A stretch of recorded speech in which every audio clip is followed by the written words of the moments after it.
It is an honor for a man to cease from strife, but every fool will be meddling. Proverbs 20, verse 3. He that answereth a matter before he heareth it, it is folly and shame unto him. Proverbs 18:13. In the multitude of words there wanteth not sin, but he that refraineth his lips is wise. Proverbs 10:19. He that rebuketh a man afterwards shall find more favor than he that flattereth with the tongue. Proverbs 28:23. Open rebuke is better than secret love. Proverbs 27:5.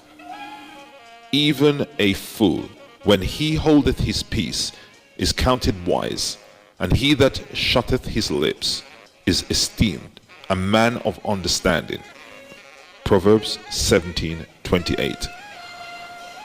Wherefore, my beloved brethren, let every man be swift to hear, slow to speak, slow to wrath. James 1, verse 19. Seest thou a man that is hasty in his words? There is more hope for a fool than for him. Proverbs 29:20. A fool has no delight in understanding, but that his heart may discover itself. Proverbs 18:2. Whoso keepeth his mouth and his tongue keepeth his soul from trouble. Proverbs 21:23. The words of wise men are heard in quiet, more than the cry of him that ruleth among fools. Ecclesiastes 9:17. Lo, children are an heritage of the Lord, and the fruit of the womb is his reward. Psalms 127 and 3. Be not rash with thy mouth, and let not thine heart be hasty to utter anything before God. For God is in heaven, and thou upon the earth. Therefore let thy words be few. Ecclesiastes 5, verse 2. For in the multitude of dreams and many words there are also diverse vanities. But fear thou God. Ecclesiastes 5, verse 7. And the tongue is a fire, a world of iniquity. So is the tongue among our members, that it defileth the whole body, and setteth on fire the course of nature, and it is set on fire of hell. James 3:6. He that keepeth his mouth keepeth his life, but he that openeth wide his lips shall have destructions. Proverbs 13:3. In all labor there is profit, but the talk of the lips tendeth only to penury. Proverbs 14:23. But I say unto you, that every idle word that man shall speak, they shall give account thereof in the day of judgment. Matthew 12:36. But he saveth the poor from the sword, from their mouth, and from the hand of the mighty. So the poor has hope, and iniquity stoppeth her mouth. Job 5:15 and 16. The righteous shall see it and rejoice, and all iniquity shall stop her mouth. Psalms 107:42. For thy mouth uttereth thine iniquity, and thou choosest the tongue of the crafty. Job 15:5.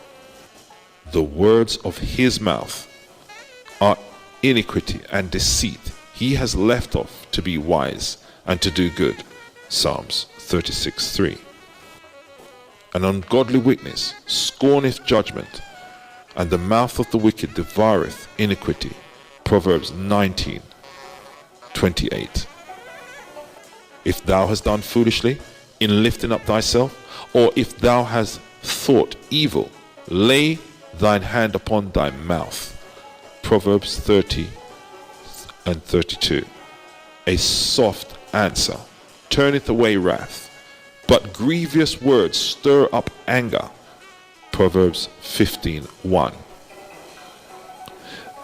There is that speaketh like the piercing of a sword, but the tongue of the wise is health. Proverbs 12:18. The words of his mouth were smoother than butter, but war was in his heart. His words were softer than oil, yet were they drawn swords. Psalms 55 verse 21. Death and life are in the power of the tongue, and they that love it shall eat the fruit thereof. Proverbs 18:21. Therefore the prudent shall keep silent in that time, for it is an evil time. Amos 5 verse 13. Blessed is the man that walketh not in the counsel of the ungodly, nor standeth in the way of sinners, nor sitteth in the seat of the scornful. But his delight is in the law of the Lord, and in his law does he meditate day and night. And he shall be like a tree planted by the rivers of water, that bringeth forth his fruit in his season. His leaf also shall not wither, and whatsoever he doeth shall prosper. The ungodly are not so, but are like the chaff which the wind driveth away.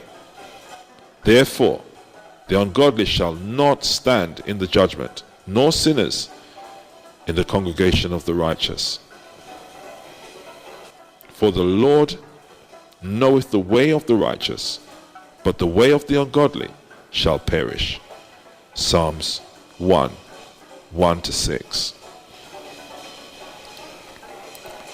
For in many things we offend all.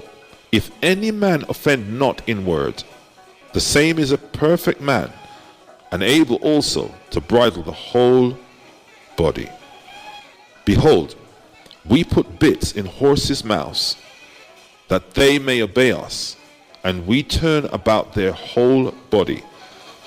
Behold also the ships, which though they be so great, and are driven of fierce winds, yet are they turned about with a very small helm, whithersoever the governor listeth. Even so the tongue is a little member, and boasteth great things.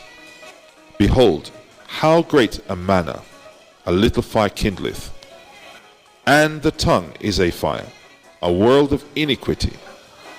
So is the tongue among our members, that it defileth the whole body, and setteth on fire the course of nature.